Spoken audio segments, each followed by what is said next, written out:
Welcome back to the Main Event Podcast. I believe this is episode 6 or 7. I don't know. It's been a while. We have had extremely busy month between PJ just getting married and I get married next week.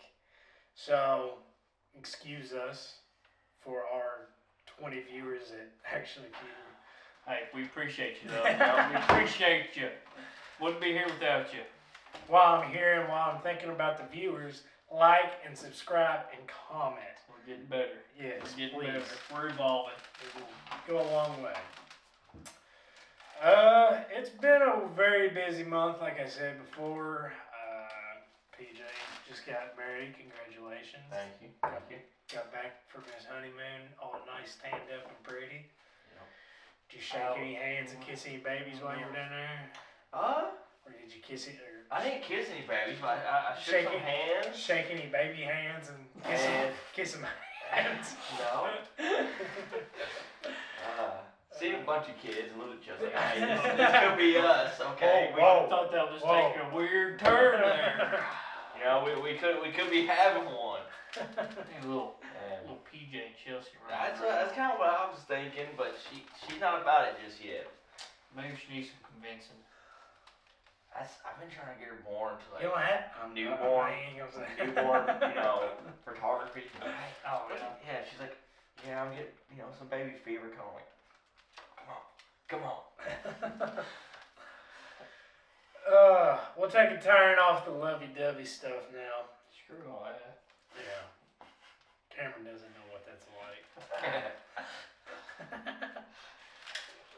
I just said bring it up. Yeah. But I'll talk about food plots for a minute. Little update. Went and checked my food plots. Put some mineral out. I've got cameras rolling. Y'all need to get some cameras rolling soon. I've got two. Plan on doing it this weekend. I've got two. Mineral out and a food plot. Freshly sprayed.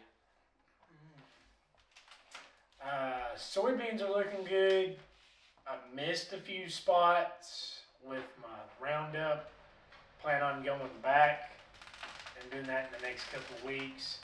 Of course, like I said, I got a very busy week ahead of me with getting married next Saturday, so that's not going to happen. Yeah, and PJ and I will be out of town for 3 days. 3 Yeah. days for CDLs. We're gonna be here next week for this. Yeah. But July, which July is kind of like the turnaround coming into deer season. You're just kind of, things are starting to open up a little bit. Bucks are starting to blossom out. You're able to tell what they are, who they are. So that's the more exciting time. Like right now, I've got a couple bucks. I'm like, I don't know, because I've got this new place I'm hunting that I've got some cameras running on. I'm like, I have no idea. Don't know what he's going to be. 2 of them, they're kind of interesting. I don't think body-wise they're mature, but I still want to see what they're going to turn out to be. Mm-hmm. So that's exciting. So July, usually towards mid to late July, you're able to tell what they're going to end up being. And Then the month of August rolls around. You then start, you're like, yeah, start putting some corn out. Maybe you can attract some deer in the local area. seeing who all's there, and who's accountable for. It's going to be an interesting year for me this year, I feel like, because I've got 2 question marks on our farm here. Rome, he went missing before gun season, and never came back, so that's a huge question mark. I'm going to lean on the side that he died. You also shot at him with a bow. But he came back. Second was the 8-point that I skimmed his back. He came back. That week. It was like a week later he came back for a couple of days. Now, for granted, I don't have much history with that deer. So I don't know if he was just in town for a little bit and transitioning through to go somewhere else. And you scared him away. Well, I didn't scare him away because he came back through. So. Oh, yeah, true. So, excited to maybe see him come back.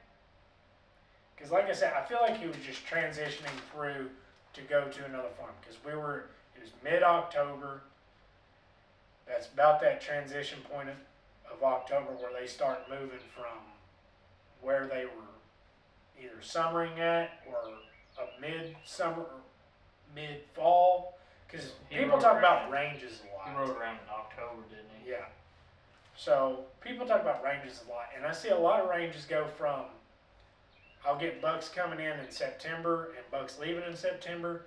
I'll get bucks coming in October and then leaving in October, like never to see again. And then they might catch back up in January. So I don't know, which every deer is different in that aspect. Yeah. So like you'll have bucks that stay there from September to December, and then you'll have bucks that stay from November to end of November. So it's all, and then you'll have bucks that are there from August or from July to December. There's no telling which deer will stay Yeah. unless you have Years. repetitive history with him of him Yeah. staying from this point to that point. Yeah. So I'm excited to see if they come back around. Usually we catch roan, I know, in late summer, going into October. Which they still haven't planted on you yet, so they could No. just be somewhere that have planted yet or already. That's another thing. I wish they would go ahead and plant because I want to get out there and start looking for deer. But I can't control that. The weather's been the big thing. The rain here has been crazy. It's been like we'll have 3-4 days of dry up, and then it'll Throughout rain. the week and the weekend, it'll be Monsoon. wet. Apparently some good monsoon when I was gone. Yeah, that Friday it was. It rained. Oh yeah, we drove through it back to. I bet we got an inch of rain within an hour, 30 minutes. I'd almost say more than that, honestly. Yeah. It was A lot of pretty rain. hard, especially on 65. I should have some pictures of some deer next week to show y'all. Maybe sooner, because if I'm going Saturday, put those cams out in mineral in like 3 or 4 different spots. You've probably heard me talk about the filter strip. Mhm. That's where I showed you those two, that 8-point, that 10-point, and it's the 10-point up front, and the 8-point in the back. It's real wide. Hopefully they show up this year again. But that's the filter strip, and the back at the bottoms. And I'll put those cameras out. We should have some pictures to show you, some little teasers. Hopefully, like I said, June is kind of like that, kind of point, because like I still don't, like, even deer over here, I usually, You get excited because you're seeing antler oh growth. yeah, I like watching them grow, honestly. I think it's intriguing week to Keeping- week how keeping- much, Keeping track of how many inches they've put on it. yeah. Yeah.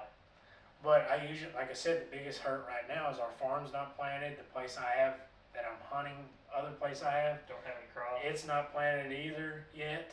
So it's like, that's a big minus right now, because that's, that's what's going to bring Pretty the deer in. attracted. So we'll see within the next month how things are going to turn out. Usually August is when you need to start panicking. Yeah, because that next first Saturday in September is when season opens up. Yeah. So if you don't have anything by August, So you might not have a season. well, it's not even that, because you'll have it. You can have a season, but like your September is probably going to be boring. Yeah. October, I start looking forward to it because there's more bucks. Because I was in a slump.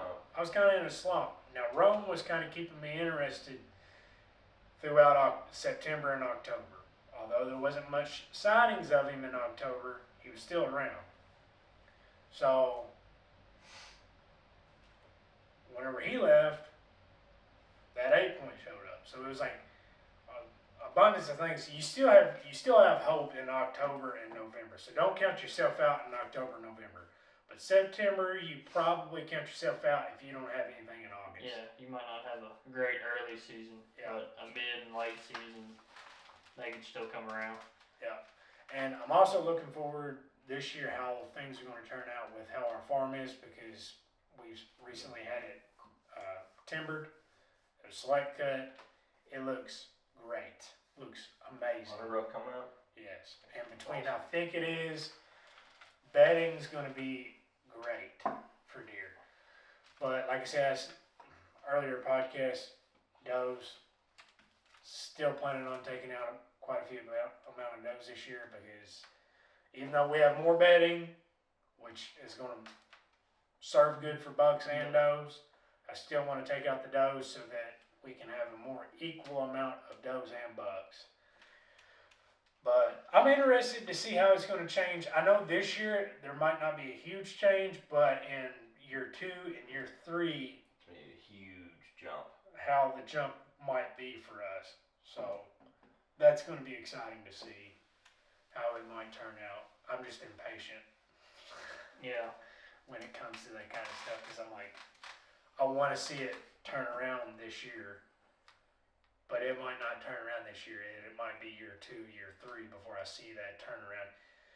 And so, I'm getting fired up already. We're gonna have like 7 or 8 cams out. So how many bucks do you think might be returning? That's the question.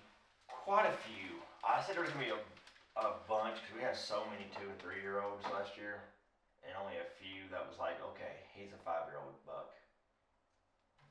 But I don't know how many of those might have made it through. Right. That's why I'm excited because that filter strip is, before season comes in, it is a hot zone. And from there, when as soon as season comes in, it's like they spread all throughout the farm. Well, that's how it always is. So between the 8 cams, routine. because my cam will cover filter strip, the bottoms, and another side part where there's a trail coming in. We've never put corn there or nothing. It's just, you set a camera there and you're gonna get pictures of those bucks coming in and out. Yeah. And then he's gonna have the opposite side of the farm, by where that buck got poached. Yeah. He's gonna have some over there on that side and the hill.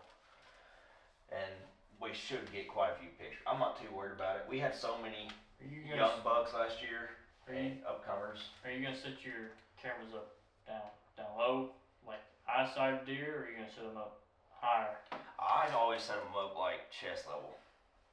like Drew was saying the other day? Like if you set your cameras up higher. I don't know how true it is. I want to try that out. Yeah. Right now it kind of sucks because the growth you have to like trim some trees to get your camera up there. If you set them up higher, what? He says that it helps, and I've heard this from a lot of people I've seen it quite a bit. to keep it out of their Like, view. Their direct eyesight, because you know you're putting it down low in their peripheral vision and eyesight and everything. If you set it up a little higher, they're not gonna, which they might, but they're usually heads down, Yeah, straight out. they're not gonna notice a black or Might a try dark box. So those in the tactic tree. cams got a long range anyway, so I can always. That's the thing about it though, is the range. You're lessening your range. Quality of pictures. Early are- season, like July and August, I'm not too worried about it, honestly. No. And it's never affected other major hunters. But here's the thing, here's the question. Is it affecting you and you just don't know it? Like, are you training your mature bucks, or are you setting out a camera on your young bucks? You're catching on. That camera means something's around. You're around, and I then think they that's become. why cell cameras have became so popular because you're not over there fumbling with it once a week. Yeah, Because I'll be the first one to tell you, whenever I was in I had there trail cameras, all the time. I was in there once a week swapping SD cards That's why I out. love trail Put cameras. back That's why me and him have bought some of these, so we can stay out of there. Cell We cameras set it are up nice, and but you can't put them out on public land anymore.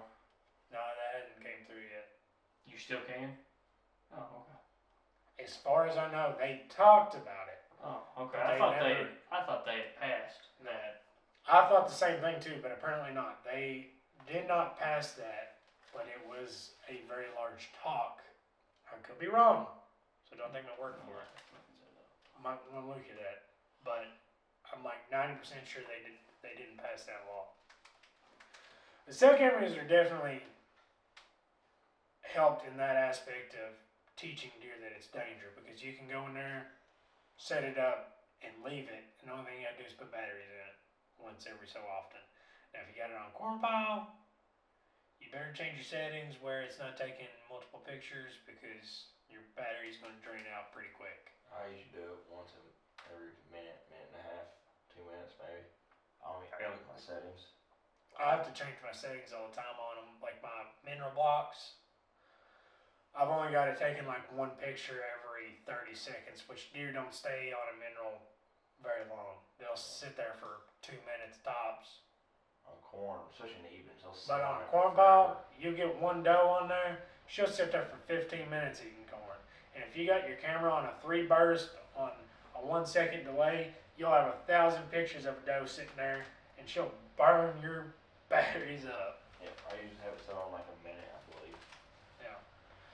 So Yeah, it's not banned. I didn't think so. I thought they did. I commented. The only reason I know this is because I commented on a guy's post on Facebook. He's like, that never went into effect. I was like, I'm sorry. I was like, I'll redact my statement. I thought it did. They're still talking about banning cell cams and drone use on public lands. You know what I think they need to do though, and it would help a lot with the cell camera situation. I don't know how you would do it. It would have to be like a federal thing. You would have to make cell camera companies limit how fast you can get your pictures.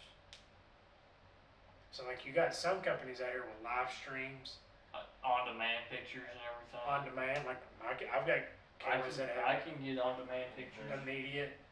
Now But of course that's- there's a delay, That's but nice. it's still within a decent amount of time you can get your picture sent to your phone. Yeah. There needs to be a mandate. Now what it might need to be, whether it's 3 hours or 6 hours. Is this on public land or private No, land? just cell all, cameras. all across period. the board.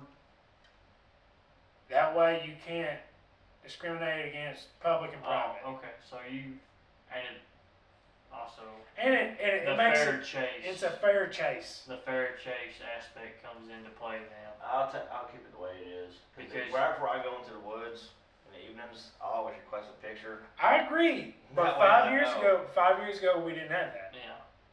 But now you can get. Now you can do that. Say you've got a field behind your house and it's 200 yards across. You can't tell what deer that is. You know, with your eyes, just looking out there. But if you start getting pictures, and then you go out there and lean out your window or not out the window. You step out the door onto your porch. You can shoot it out of your house. Can you? In Kentucky. Oh. Let's say you open up the window then and just stick the rifle out and just smoke you a 200-inch deer. 200-inch deer. Yeah, I mean, I'm sure But it could happen. I think for a fair chase, because I'm right there with you. I'm guilty as you are. I've put my cameras on immediate Oh, mine's on immediate. to see if there's a deer there, if he's came through yet, or whatever. If it's like whenever I'm off for my 2 weeks for hunting in October or November, I put my cameras on immediate so that I know, like if I'm at home eating lunch and a deer comes through, he just walked through there, I'm gonna go get in the stand and hopefully he comes back through this afternoon. There's nothing out there that says you can't do it. But if you make a law that says you can't, you know, Receive your pictures within a Receive your- certain amount of time. yeah, then that would make cell cameras and all that, they would have to make it set to where in your settings you can't exceed that amount of time. But I agree with you, it's a great thing to have, but it is an easy thing to abuse. Yeah. Where's the line drawn at in that aspect Mm-hmm. is the question. It's easier, but I agree. You get to that deer in time and getting out there to it. You're not gonna be able to put a sneak up on that deer. Right, Not in our terrain. right. I mean, it depends on how your lane lays out, where you're from. Let's still, we can play what is and all that. If it's rifle season and you got a corn It's pile in the definitely corner of this doable. field out here, Yeah. and you get a picture of him, You're sitting and on a couch even if watching it's 500 football. yards away, I can sneak in within, depending on your terrain, I can get in there within 200 yards and take a shot at him and kill him on the corn pop. Yeah. But that's not what it's all about neither, though. Obviously, that's a fair chase problem there, but I think what would fix a lot of these problems with public land banning was keep the cell cameras so you're not disturbing the woods. You're not in there pushing deer out of public lands, checking your trail cameras. Mandate a 6-hour or a 12-hour time lapse that pictures can be sent. 6 hours seems ample enough for me. 3 hours to me would be ample, because you're not going to go in there and the deer would be standing there at 3 hours unless it was just by luck. You know what I mean? Yeah. Like the deer was walking in at the same time you were. You know what I mean? Walking in, yeah. But I don't think we should take cell cameras away altogether. No, especially not on private land. Yeah. Obviously, but we've dove into this rabbit hole already. But cell cameras can lead to people leasing up land and watching over that land, not hunting it. How many pieces of land do you think would be leased if we didn't have cell cameras? I mean, you're still gonna. Today's time, same amount. I bet there wouldn't be as many. I think there would be less because Out of you state. won't have a accurate surveillance of the land like you would have now, but you could still have cameras out. Depending on how much work you would want to put into it. Depends on how close you live to it. That too. Well, that's what I mean. Like, Like so, if you had someone from Tennessee drive 2 hours up, I'd say, or Indiana or Ohio, it would all depend. But like these further out of staters like Iowa, Idaho, Florida. nobody from Iowa's coming. Well, I'm just saying, they might for velvet season. That's the only thing. They might for velvet season. But well, that's what I mean. Well, even Tennessee or Indiana, they'd be less prone to lease land But they couldn't accurately. that they couldn't set up a couple of cell cameras on with a salt lick or on scrapes and surveillance them. Our staters that we got has someone that runs them. He sets them out for them, puts batteries in them. Well, I mean that could be included with the lease. You know. He don't own the property. He drives through landings on a four-wheeler, gets to the farm, and then puts. But they're still having to put money out to that guy. I'm sure that guy's still getting paid. Oh yeah. But then he would have to send pictures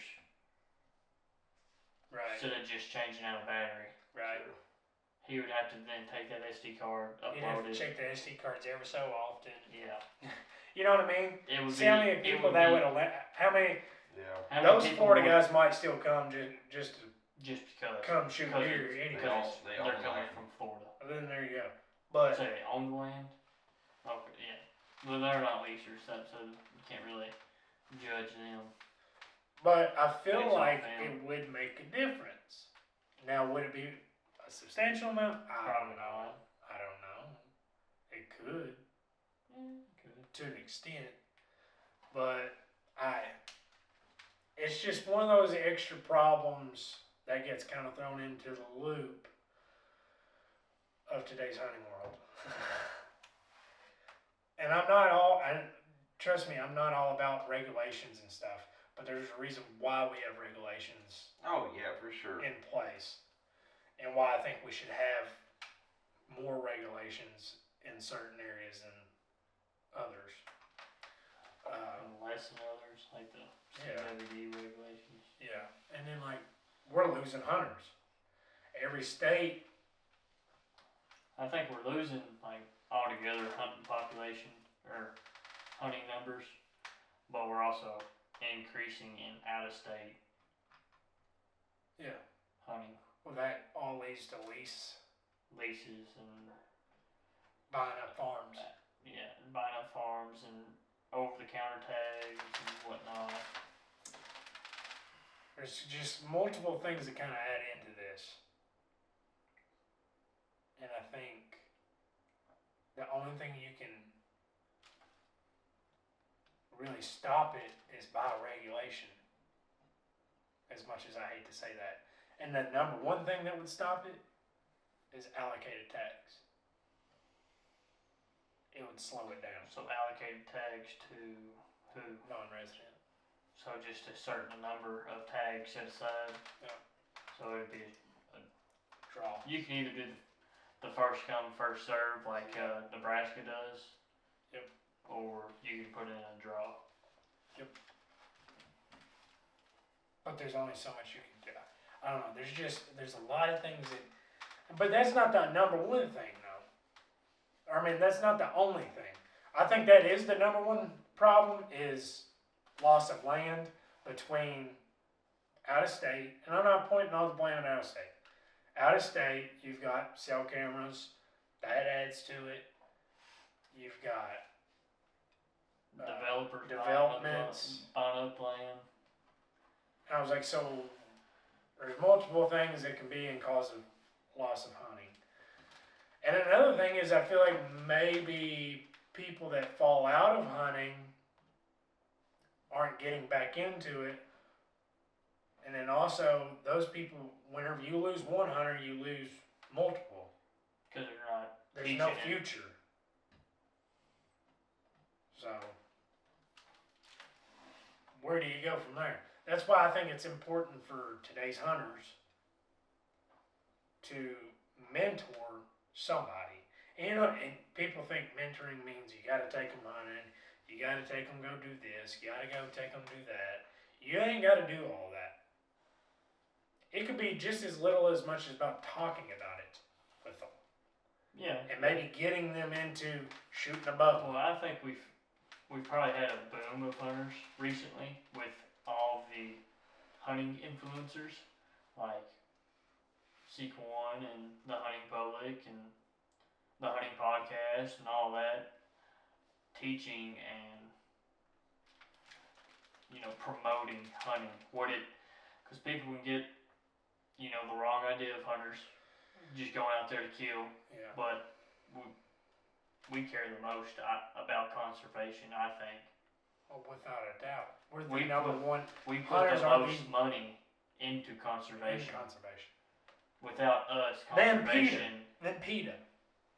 PETA is, I guess, the number one Organizations organization in the United States that I'm aware of that is for conservation. For conservation, but then attack the people that put the most into conservation. Which is hunters.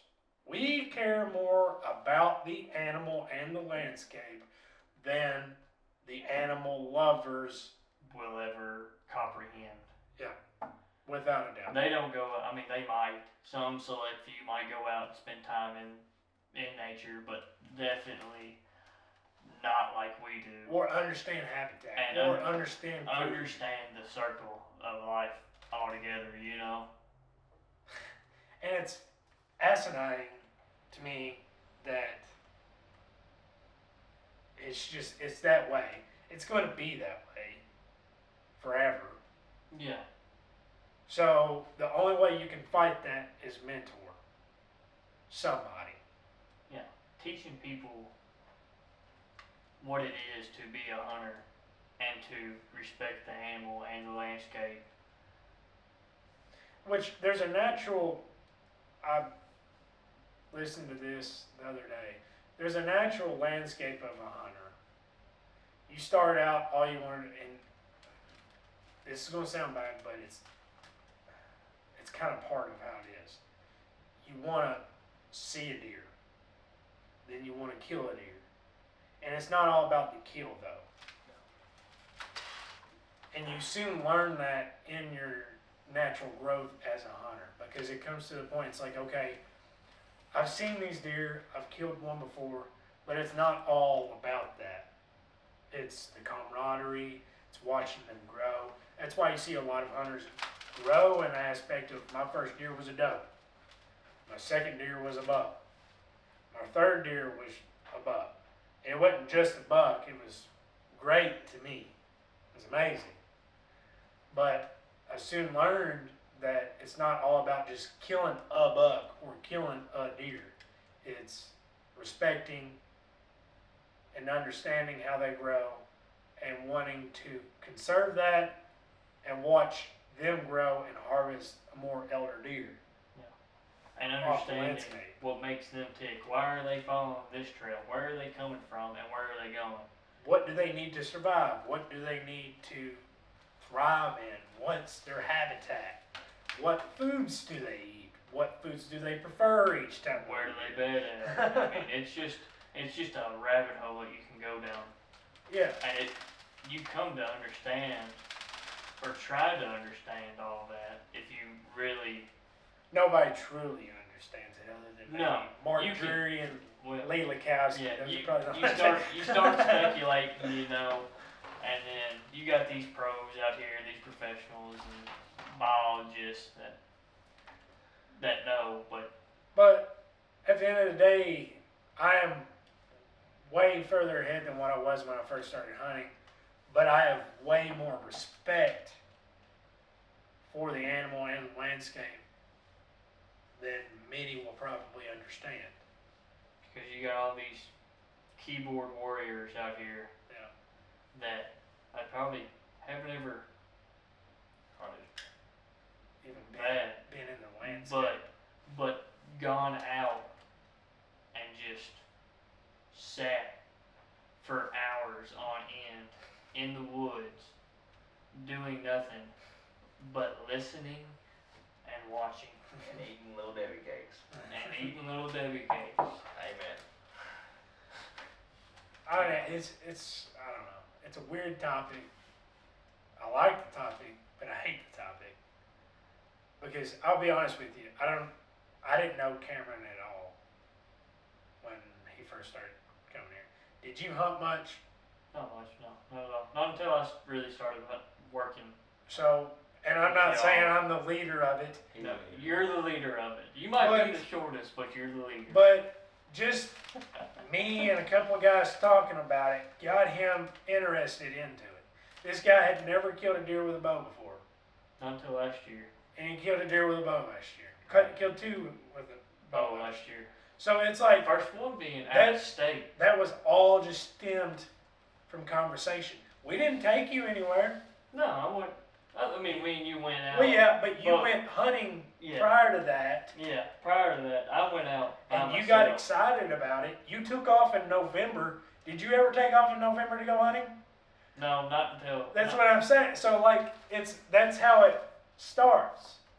I might not felt like I mentored you, you but definitely- just I definitely know way more because of you. well, but just because we talked about it, brought it in, and we added a hunter into the landscape, and hopefully Cameron turns around 20 years from now and is talking to some Gatekeep. 19-year-old kid. Don't hunt. It's awful. Yeah, gatekeeper. Do you have a farm that I can hunt? I will gladly Your Papaw's go. got 750 acres and it's never been hunted, and it's surrounded by 1,000 acres that's Oh, never it's been hunted. terrible. Can I come hunt? But you know what I'm saying? That's just talk about it. Yeah. If you get a couple of buddies around and you're sitting there talking about it, introduce another buddy that's because we all have buddies in different landscapes of our lives. They all Right. lead different lives than us. And you know? if you bring one buddy in and introduce him into this conversation, he might catch on to it. Now, I'm not saying everybody's going to catch on to hunting. It's not for everybody. Or someone might have given them the wrong impression of hunting, and then you Yeah. change their mind. Yeah. You know, And someone might have not done it the right way. that can change the whole aspect of hunting 10 years from now. If you just Talk with someone about it. talk to somebody about it and introduce them about it at all. That's how it happened with me and Lando. I wasn't real big on deer hunting. Love turkey I've hunting. always loved it, like small game hunting and all that, but like See, I always loved never like, had like turkey and small the game. big opportunity or the land land or the resources to go out and just hunt?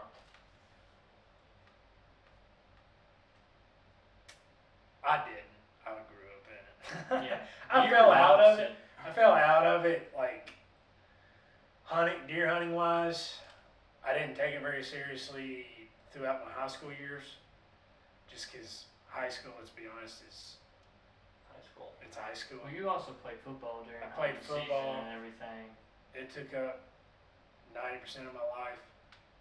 I had Saturdays and Sundays was all I had. And like middle school, Papa would pick me up at Clarkson Bank during September. Like I'd get off the bus in September, he would pick me up at the bank and we would drive and go straight to a blind in middle school. All through September, October, which that's whenever I started bow hunting, and I was crazy about bow hunting during that time. But like high school, I fell out of it, but I fell back into it. Once you get out of high school, there ain't much to do, so you kind of just fall back in your old hobbies. But it's always been around. I always went hunting. Like opening weekend of rifle, whenever I was younger, was like a holiday for us. It was I stayed the night at my papa's. Me and my cousin would. Papa would either fix breakfast or we'd go get McDonald's. That's a drive all the way to come back. Yeah, then we'd come back and then we'd go get in the stand, and it was just pure excitement. It's always part of what my memories will be for deer hunting and rifle season, even whenever I'm older. And hopefully I can carry some of those traditions on with either my kids or grandkids down the road. But that's what hunting is. You know, those memories will always be with me, even though I don't do that on a rifle opener, and I might crap on people with shooting rifles. But there's nothing wrong with hunting with a rifle, by the way. No. I just might shoot at you a little bit if you bow hunt. Or no, I ain't gonna say that. But if you use crossbow, you're yeah, dead. You're dead to it. Oh yeah. Oh gosh. But that's the natural evolution of a hunter, and some hunters, not all hunters. Some people, they just rifle hunt, and they strictly rifle hunt. And then they decided to pick up a crossbow because it become legal. And you get all season long, except for the first 2 weeks. Yeah. But yeah, it's kind of like the natural growth. Progression in a hunter. And for whatever whether it's ADHD or OCD or got nicked a little bit, I've kind of just fell in this rabbit hole in the past 4 years and have extremely taken it serious. Maybe not on the content side, but like just learning habitat and how deer move and what they're doing on a day-to-day basis, or not so much on a day-to-day basis per se, but like during the hunting season was, and why they do things. Nobody understands that 100%, but I've kind of fell in that rabbit hole. But that's not everybody. But at the end of the day, I think the main key part, if you want to take away from this podcast at all, whether I'm in this conversation in the next minute or not, is Talk about hunting. talk about it. I don't know. Share your I think experiences. mentorship can be fun because, like, I first started turkey. I went turkey hunting when I was real young, but then my brother-in-law talked about Camp Yukon or something? Lucon. And we went to TKO or Taking Outdoors. And he took me there, and I met Matt Thurman. He's from Clarkson, and took me hunting.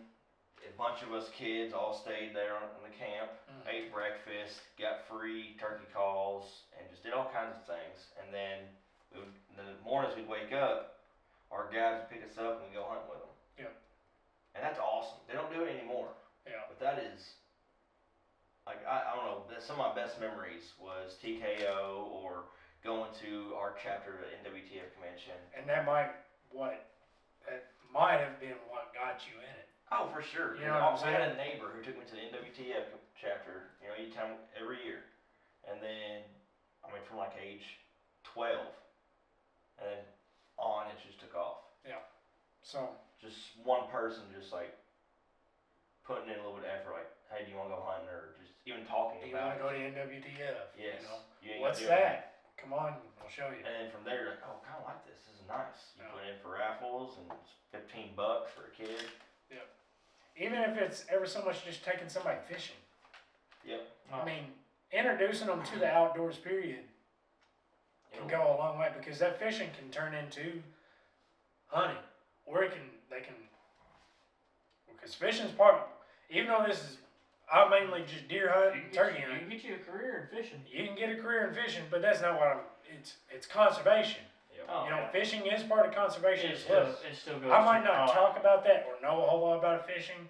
I like fishing, but I don't know the ins and outs of what baits I need to use on this day and what baits I need to use on this color of water and all this and that. I know he probably might know, or he knows more than I know about that. You know more than I I know, promise you that. but at the end of the day, I fished a whole lot more than I hunted growing up. But at the end of the day, just introducing into that, or taking them to NWTF, or taking them to NWTF in Nashville. I don't know very many people that would go and not enjoy it, because there's I a didn't lot know of. about it until 2 Yeah. years ago. Yeah, Really? well, I'll be honest with you, I didn't know about the NWTF convention until in Nashville until like 4 or 5 years ago. See, I've known about it for a long I time. didn't- I just never had anyone take me. Last year was my first time I went. I went with Brad and Mason. See, this is mine. This was your This is first my first one, but I never. The year before, something was going on, I couldn't go. Year before that, I had no one to go with, so I'm not just gonna go. Alright. I think I would. It's too much fun. Oh, I didn't know it. Yeah, I didn't know but about it. like so for your first time, I didn't know. now, I don't care who's gonna go with me. I'm going. Like, it's a great time. Too many pretty ladies there not to go. Be good for you on it. Good for us. Good for you. Yeah, good for me. I reckon. But just the simple parts of those can lead somebody into hunting, and that's what we need at the end of the day is more hunters. But the problem with that is the state needs to figure out how to place those hunters. Because we talk all the time when we're losing hunters. The problem right now is placing hunters. We're misplacing hunters as well as losing hunters. And that leads to regulations. And this is just a roundabout conversation, you know? Goes around in a circle. Yep. And the state always, at the end of the day, the state always gets blamed. Yeah. They will. They're the biggest. I can't. There's so much I can do and you can do. Right. I can bring in a new hunter, but if I don't have an extra place for him to hunt, and he doesn't have a farm to hunt, then where does he go? He goes to public land that's 45 minutes away. Well, only so many people are going to do that for so long. A new hunter's probably not going to do that. He's going to go get up in the tree on a hot opening evening of September. He's going to see 0 deer or a handful of deer. Then he's like, well, I might come back, next weekend. He'll do that 1 or 2 more times, and he's going to throw in the towel. Because there's no deer. Yeah. When that's also got to do with like education wise, like Yeah. new hunters ain't gonna know where to go, what to look for. Yep. You know, it's gonna be like I was a little depressed, not seeing deer, not knowing where to go. Then you're like, wait a minute, there's movement, there's a deer. They do exist over here I on this remember public like 2 land. years ago when he sent videos. Oh, here's this buck. Here we go. Oh man, it was a little fork on public land. I was like, man, you waited. If he would have been around for 2 more minutes, I probably would have shot him. You just Just And I still would have. Good I'm job, up Cam. there shaking, taking a video of a freaking 4-point. I'm like, oh god. Dude, Oh, at the beginning Lord. of the season, I don't care if it's a doe coming. I'll be sitting there and the fawn will come up. I'm like, where's your mama? Where's your mama? Here comes the mama over here. I'm like, Man, it's got dots. It's brown. It's down. I still get amped up. Like if I get a deer within bow range on me, I get pretty amped because I'm like, it's exhilarating because they're that close yeah, to you. and Oh, and man. you're like, they don't see me, but they might see me if I start shaking any more than this, you know. I was like, I hope my camo was good. That's why we're sick. And then you just like start like blow. I've noticed this. I'll start like blowing Yep. out of the side of my mouth because I'm like, I don't want my breath going down there. So I'll be like, Even though it's just. yeah, even though it's still falling down or whichever the way the wind's blowing. Colt needs him a brown paper bag up Yeah. there just to keep him from passing out. Yeah, it's pretty I'm bad. surprised they Like- ain't falling out of Like that. turkey hunting. That way it is. Like turkey hunting. I Well, it's a get- good thing he's locked in. I get tore up, man.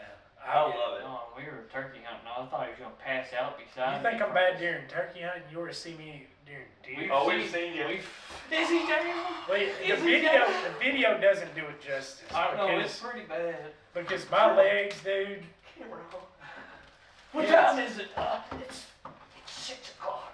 6 minutes till shooting light's over. Yeah, I get smoked. I get pretty tore up, but I think that's part of the reason why it's hooked me in so hard. And that's the thing that, The adrenaline rush. yeah, well, the new hunters, you know, if they're a new hunter, haven't experienced that yet. So that's why I say it's a state's responsibility to try to, you know, Help get them into that. help them get into that.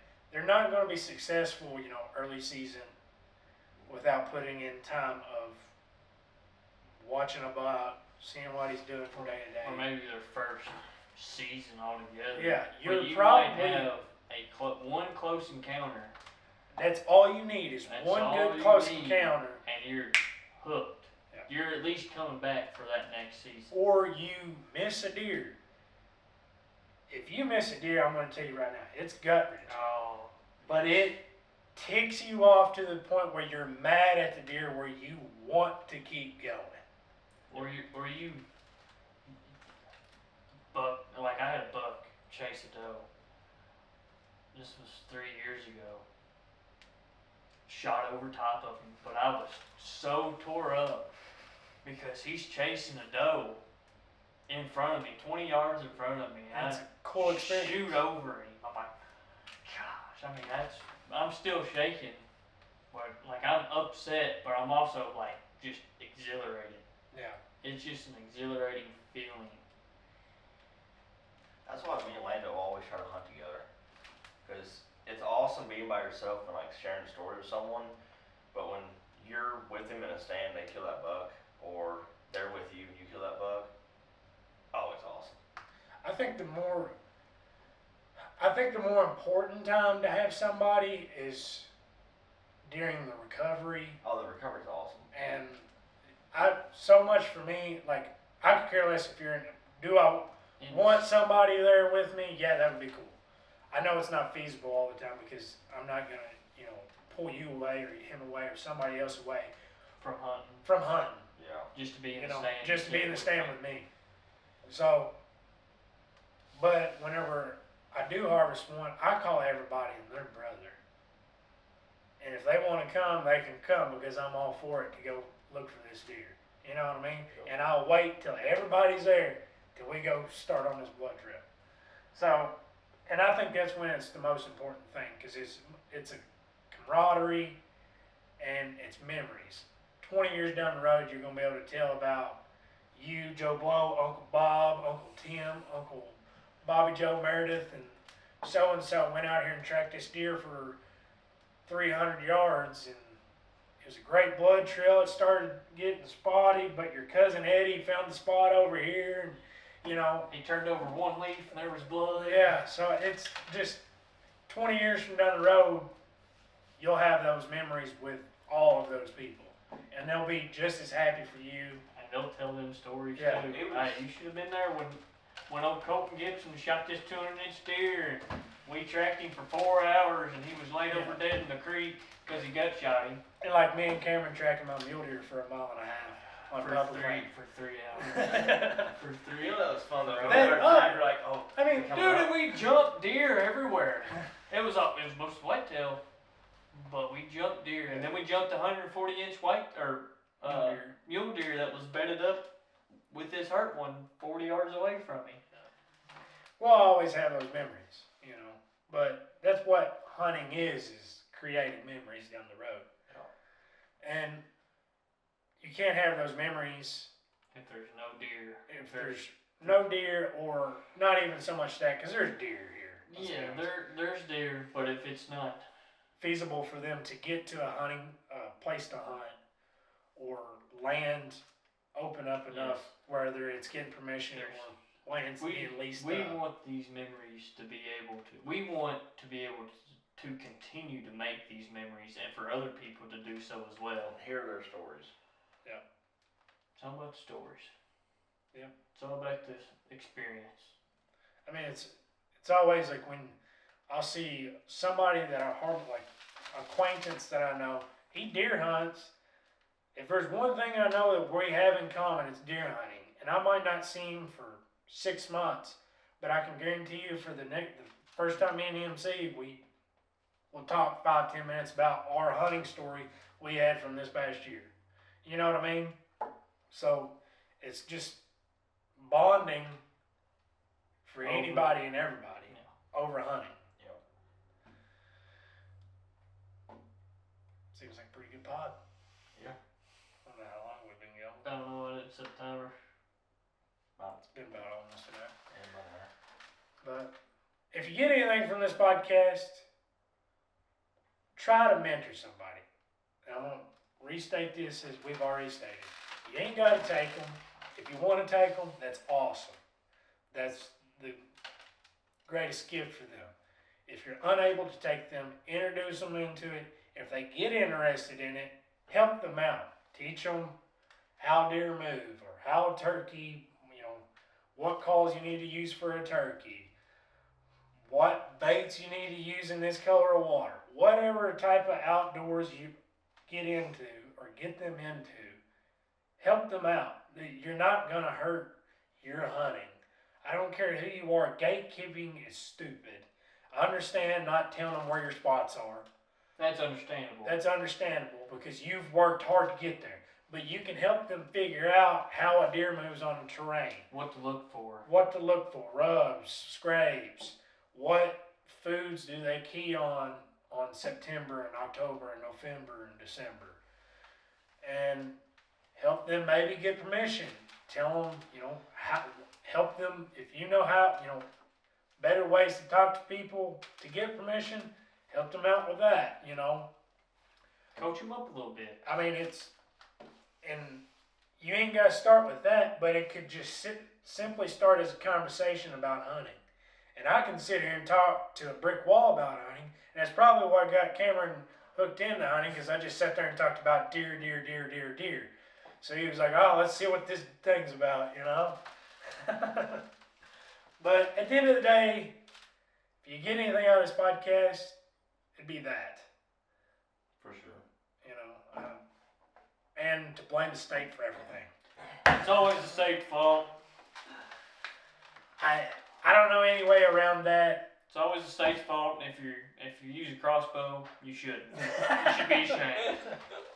That's the 2 keys to take from the night. And if you get offended by that, then go watch our other podcasts about us explaining about why we don't like crossbows. Yeah. Episode 2. Look up a video how to shoot a bow. I saw, and I'm going to just drop this in there.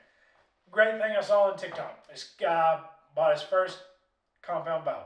He's never bow hunted. He left in the comments, he's never bow hunted before. He doesn't know any hunters. This, that, and the other. This bow did not fit him whatsoever. But I was like, he commented on there and he said, if you got any tips or anything, please leave a comment. Of course, I left a freaking paragraph on there. Of course you did. Because Don't get a crossbow, whatever you do. I did not say that. But I left a paragraph on there in hopes that it would help him on down the road, whether it's, hey, just go to a bow shop, get fitted. I was like, if you don't like that bow shop, there's bow shops out there that will help you.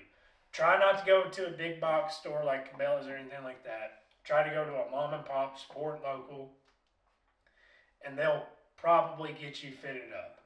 Watch these YouTube accounts like MFJJ, Dudley, Crispy. They all talk about form, this, that, and the other. I'm not going to go into that on here. But with that little paragraph that I left, which there was tons of other positive comments on there about it. Yeah.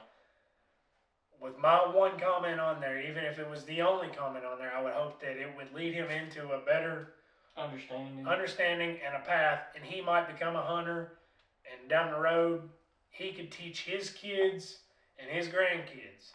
And that's where it all stems from and it all starts. I'll just leave it with that.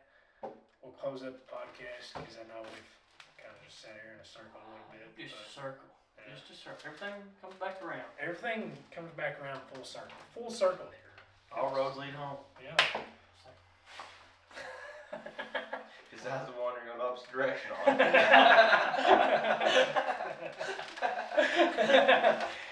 That's crossbows, everyone. Alright. Thank y'all for watching. Like and subscribe. Leave a comment. See y'all next time. Get y'all later.